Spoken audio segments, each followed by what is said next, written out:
This is Scott Becker with a special combined episode of the Becker Business Podcast and the Becker's Healthcare Podcast. I am thrilled today to be joined by somebody who's both a brilliant doctor and a brilliant entrepreneur. We're joined today by Dr. Adam Shapiro, and Adam's going to talk to us about the building of his practice, the trends he's watching currently, what he's most excited about, and a lot more. Dr. Shapiro, can you take a moment, Adam, talk to us a little bit about what you do and your background? Hey, Scott. First, thank you so much, for having me. I'm truly honored. Hopefully, I'm not bringing your listenership down by, 25 to 50%. But I am a practicing podiatric foot and ankle surgeon, as well as an entrepreneur. I started following my residency in Washington, D.C., down in the Charlotte region in about 1999. And we have just kind of grown our footprint, if you will, organically, and we're proud to be the largest independent podiatry practice, in the Carolinas. And we're currently working on building out a multidisciplinary lower extremity health platform. I mean, it's amazing what you've done. I've watched your growth over the last 15 to 20 years. I'm always amazed at sort of the diligence, the entrepreneurship, the intelligence at which you've taken with it. Give us a moment on when you look at building a practice, what advice would you give to others in building a practice? So much what you've done in building a podiatric practice is similar to people building other types of practices. What have you seen? What works? What doesn't work? And tell us a little bit about how you look at that. Yeah, no, that's a great question, Scott. So, I mean, I think fundamentally, it's important to understand that good medicine is good business. And the core philosophy and what drives our culture is a patient-first approach. So our goal each and every day is to exceed patient expectations. And that's what fuels our growth. And that involves everything. That involves not just the physicians, but it involves from the moment somebody has the first impression of the practice, when they, call the office, there is a scripted response as to how that, call is handled. To their physical impression of what the office spaces look like, to the protocols and practices that take place during that visit, to the checkout, procedure, all of which, kind of globally, I think exceeds, the typical, patient experience that, the typical patient would have in kind of the everyday practice. It's the golden rule, if you will. Let me ask you a question there, because how much what you talk about is sort of the old school traditional private practice, really patient by patient, really taking care of patients, great intake when they first call, to the doctor really being on board and really taking care of the patient, to really the entire experience. And it's really what you've built your practice around. Yeah. It seems like so much of the world is changing as the world has got information overload. It's so convoluted. There's such a shortage of doctors. Are there shortages of podiatrists as well? Or what does that look like compared to the rest of the physician population? And then how hard is it to get people to practice how you've always grown your practice? Because that's sort of the traditional practice. And what happens is, I always say that kind of traditional practice never goes out of style in terms of actually taking care of patients well and building a great practice. But it seems like it's so different today in so many of the environments you see in practice. Yeah, I mean, first is not to take any patient for granted. We value, our patients. You have to have a true love, for your patients.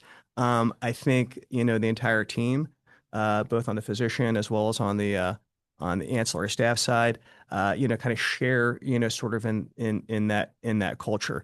And so, I kind of equate it to, the fast food experience, if you will.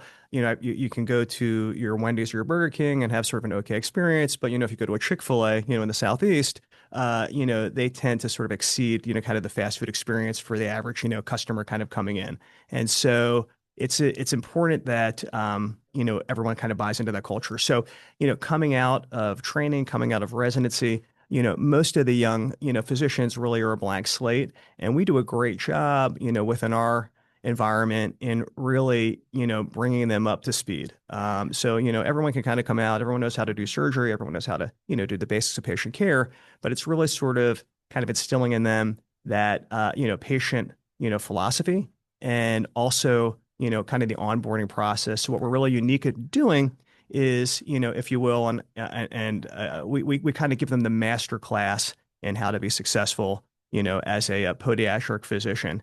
And so there's a lot of, we don't just throw them in. There's kind of a lot of growth and education that occurs during that first year with So them. you've done a Yeah. remarkable job of it over a prolonged period of time. Yeah. To be able to love your patients, there seems to be multiple pieces of that. You have to be in a good headspace yourself to stay motivated, to stay excited, to stay at it, to Yeah. stay physically, mentally healthy. How do you sort of take care of yourself so that you can make sure you're taking care of patients well? And then you also can't see 40 patients a day and stay in a good headspace Yeah. and love your patients how you want to love them. How do you sort of manage yourself and your schedule to stay in that spot where you can love your patients? Yeah. So that's an outstanding question, Scott. So, first, it comes down to the scheduling. So having a very templated type of schedule where the physicians, will not get overwhelmed by classifying patients into certain categories. The second is the physician schedules, themselves and what's kind of built into their contracts. So, I always tell physicians, when you join our team and we're looking for longevity, we don't want physician churn. We invest a lot in you, and we hope that you're going to be here for the long run. But it's not a sprint, it's a marathon, these careers. And so, our sort of track, if you will, is a 3-year associateship track, and then there's a sort of a partnership track beyond 3 years. And, once you're in that greater than 3-year partnership track, there is, quite a bit of, vacation time that you can use. So after a certain number of years, if you actually need, up to 6 weeks off for whatever, reason in one particular year, to help reset, for mental health, that's available to you. A lot of how the physicians are compensated is somewhat of a meritocracy. So, obviously if you're taking more time off, you may not, earn as much in that particular, window Yeah, of time. but you've got choices though to give Right. You've yourself got freedom, to have choices, flexibility, right? and live life you want to live. Exactly. Physicians need autonomy. And at the end of the day, physicians have to be happy. I mean, there is a lot of physician burnout. We're also embracing technology. So, I mean, I think AI transcription has been phenomenal in reducing, the burden on physicians and getting home at a reasonable hour. Obviously moderating, how much they take on call. Yeah. So we're very careful about how much hospital call we take and making sure we're not overburdened by that. And how do a couple more questions, Dr. Yeah. Shapiro.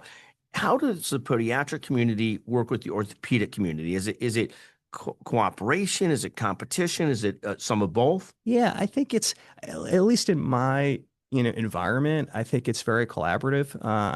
I'm friends with and colleagues with, most of the orthopedics in my area, and we share patients. We'll have certain patients that, I might want a second opinion of, and let's, get an orthopedic opinion on that, and vice versa.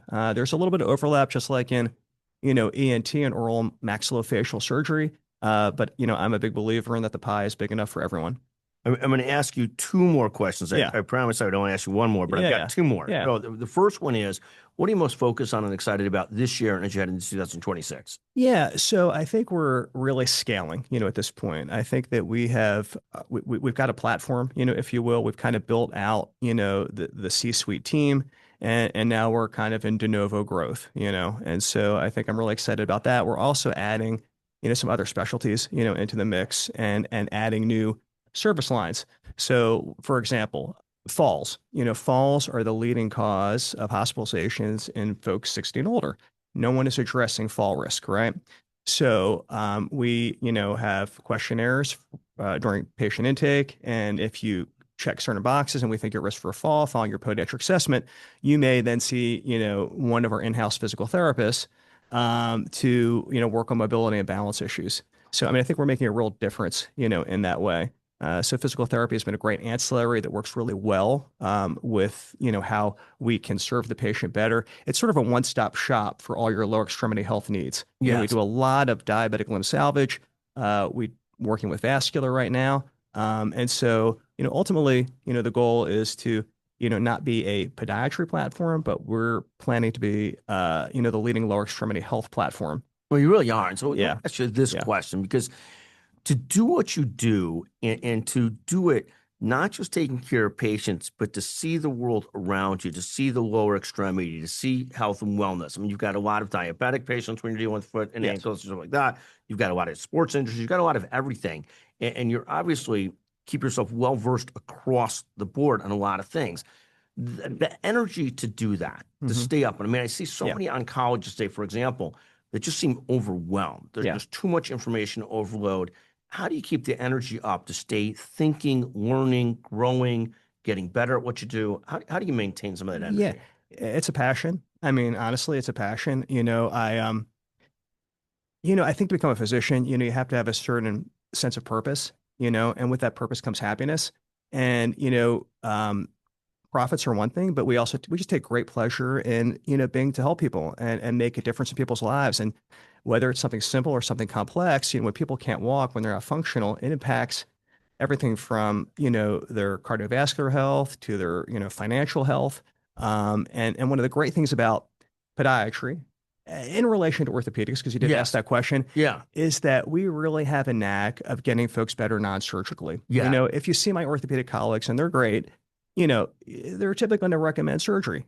For us, we're going to exhaust every non-surgical option to get you back on your feet. And truthfully, that is what most people want, Yeah. and we just have a way of doing that. And there's a real void in the healthcare environment, for that. And one of the greatest things about our specialty and where we are is it's just such early innings. I feel like podiatry, or lower extremity health is sort of, kind of overlooked by the big Yeah. hospital systems, right? Yeah. And so, and there's just tremendous demand, for what Oh we my do. God. And Yeah, so important because all yeah, of us live on our feet, live in yeah, bit when we're yeah, sports, we're gonna do what we're gonna do. right. And if our feet and lower extremities aren't working, Absolutely. we're just not able to do Absolutely. them. So Yeah, and it's such especially a as the great baby boomers are getting older, there's a greater, emphasis on exercise and staying fit and staying healthy. And so, we really see the gamut. We see right. children, we see seniors, we see diabetics. And we'll ask you one more Yeah. question, Adam. Yeah. Who are you calling a baby boomer? No, I'm just Yeah. yeah. Yeah. Adam, Dr. Shapiro, I want to Yeah. thank you so much for Yeah. joining us today on the Becker Business, Becker Private Equity Podcast, Becker Healthcare Podcast.